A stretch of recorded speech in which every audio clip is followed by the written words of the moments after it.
कंद भगवान की जय, गुरु सरकार की जय, सतगुरु भगवान की जय। गौर हरि बोल। जय श्री राधे। गर्ग संहिता का 10वां अध्याय। कंस के अत्याचार, बलभद्र जी का अवतार तथा व्यासदेव द्वारा उनका स्तवन। कंस के अत्याचार, बलभद्र जी का अवतार और व्यासदेव द्वारा स्तवन। व्यासदेव द्वारा स्तवन, ये बलभद्र जी का अवतार का प्रसंग है। कंस का अत्याचार जो उसने किया है उसका प्रसंग है। गर्ग संहिता का 10वां अध्याय है। ये 9 अध्याय, कल 9वां अध्याय हमने श्रवण कर लिया था। इसमें कहते हैं, श्री नारद जी कहते हैं, राजन, कंस ने सोचा वसुदेव जी भयभीत होकर कहीं भाग न जाएं। ऐसा विचार मन में आते ही उसने बहुत से सैनिक भेज दिए। कंस की आज्ञा से 10,000 शस्त्रधारी सैनिकों ने पहुंचकर वसुदेव जी का घर घेर लिया। कंस को ऐसा लगा जो वसुदेव को पता चल जाएगा तो ये भाग न जाए, इसीलिए 10,000 सैनिक को भेज दिया और वसुदेव जी के घर को घेर लिया। वसुदेव जी यथा समय देवकी के गर्भ से 8 पुत्र उत्पन्न किए। वे क्रमशः 1 वर्ष के बाद होते गए। फिर उनके जो बच्चे होते थे वसुदेव जी के, वो 1-1 वर्ष के बाद होते थे और 8 बच्चे हुए उनके। फिर उन्होंने एक कन्या को भी जन्म दिया जो भगवान की सनातनी माया थी। सर्वप्रथम 8 पुत्र और एक कन्या का कहते हैं जन्म दिया। जो 8 पुत्र में तो हाँ, और एक कन्या थी जो महामाया थी। सर्वप्रथम जो पुत्र उत्पन्न हुआ उसका नाम कीर्तिमान था। 8 जो पुत्र हुए हैं ना, उसमें पहला पुत्र जो था उसका नाम कीर्तिमान था। वसुदेव जी उसे गोद में उठाकर कंस के पास ले गए। वे दूसरे के प्रयोजन को भी अच्छी तरह से समझते थे, इसलिए वह बालक उन्होंने कंस को दे दिया, क्योंकि वचन दिए थे जो बालक होगा वो हम तुमको वापस दे देंगे, सौंप देंगे। इसीलिए पहला जो बालक था कीर्तिमान, उसको कंस को दे दिया वसुदेव जी ने। वसुदेव जी को अपने सत्य वचन के पालन में तत्पर देख कंस को दया आ गई।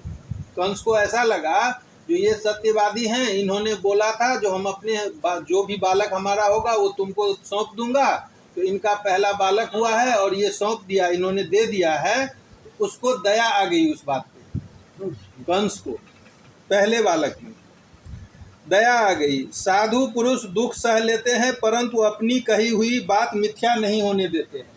कहते हैं साधु पुरुष दुख सह लेते हैं लेकिन अपने वचन को मिथ्या नहीं होने देते हैं। इसीलिए वसुदेव जी ने वचन दिया था, इसलिए पुत्र को सौंप दिया।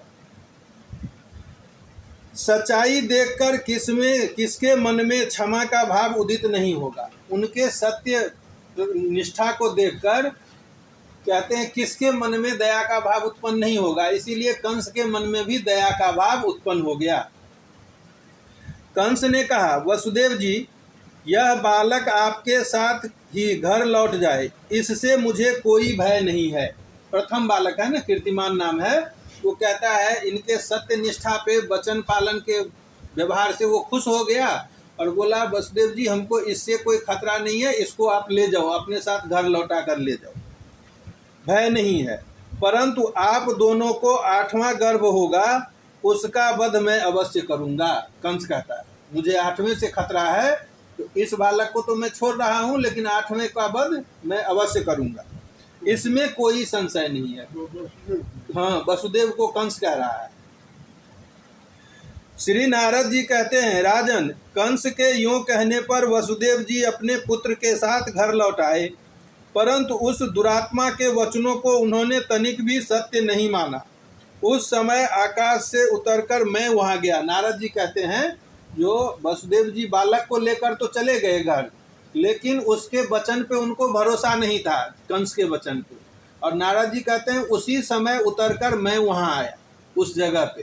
हाँ, नारद जी उस जगह गया।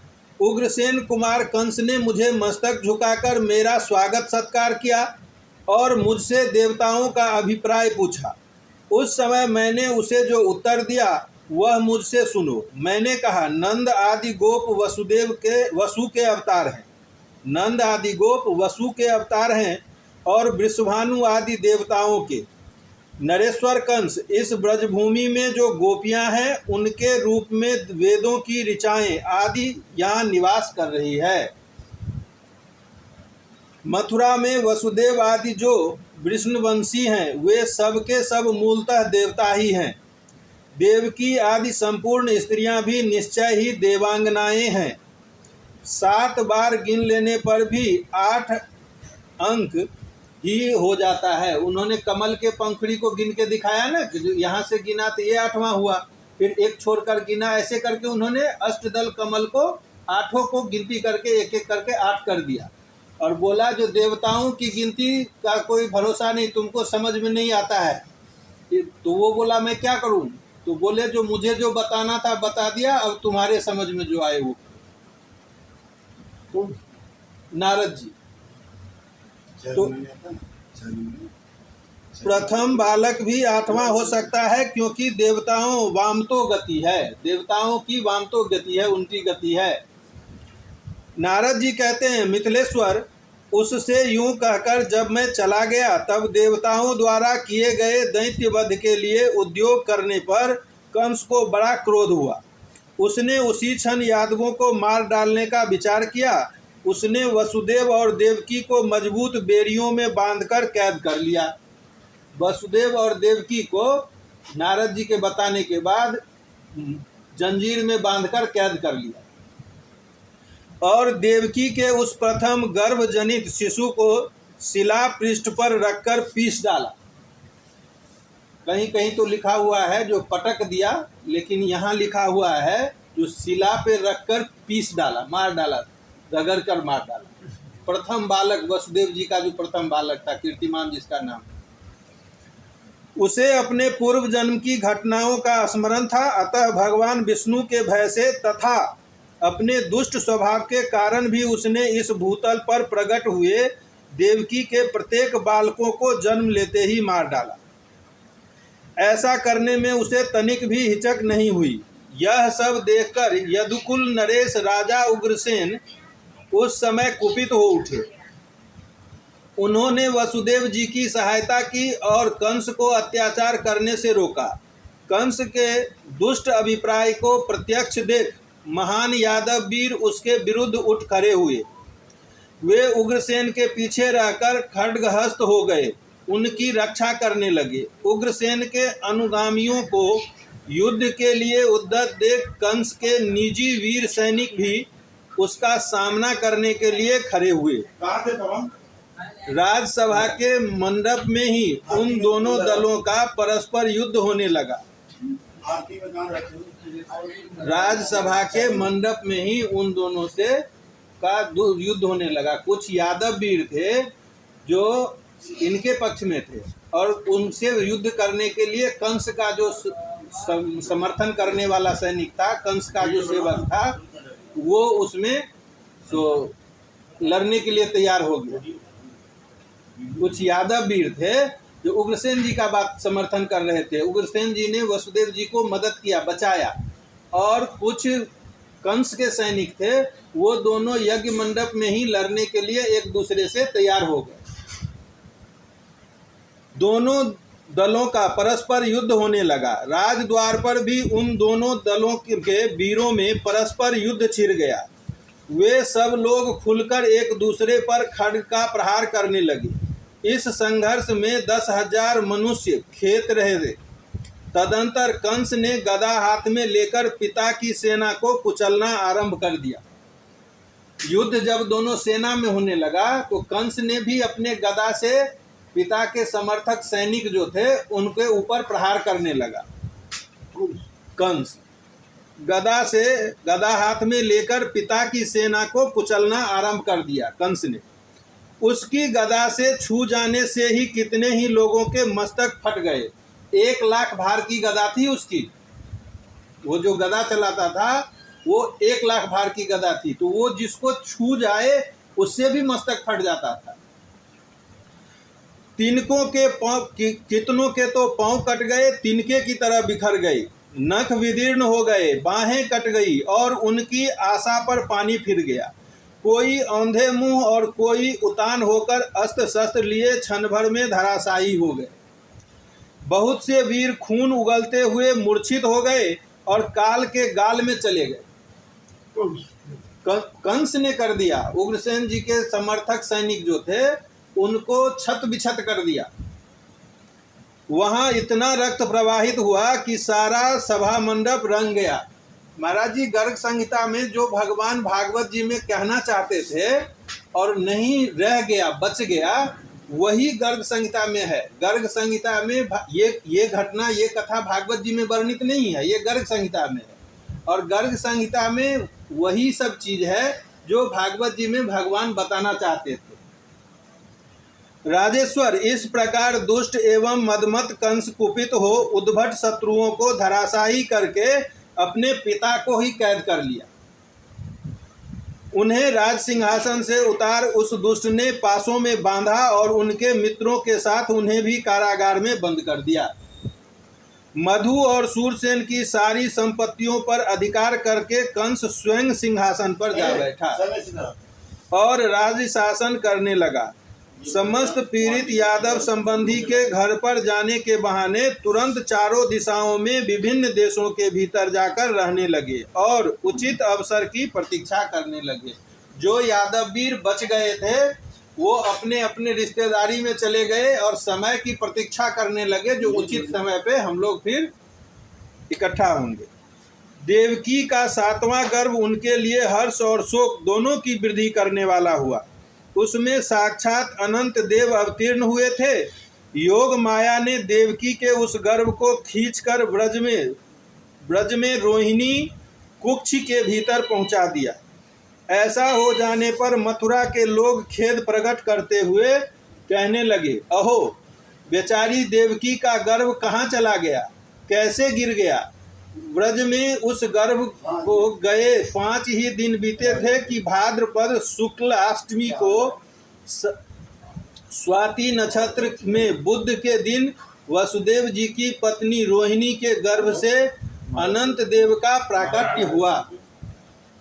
उच्च स्थान में स्थित 5 ग्रहों से घिरे हुए तुला लग्न में दोपहर के समय बालक का जन्म हुआ। उस जन्म वेला में जब देवता फूल बरसा रहे थे और बादल वारी बिंदु बिखेर रहे थे, प्रकट हुए।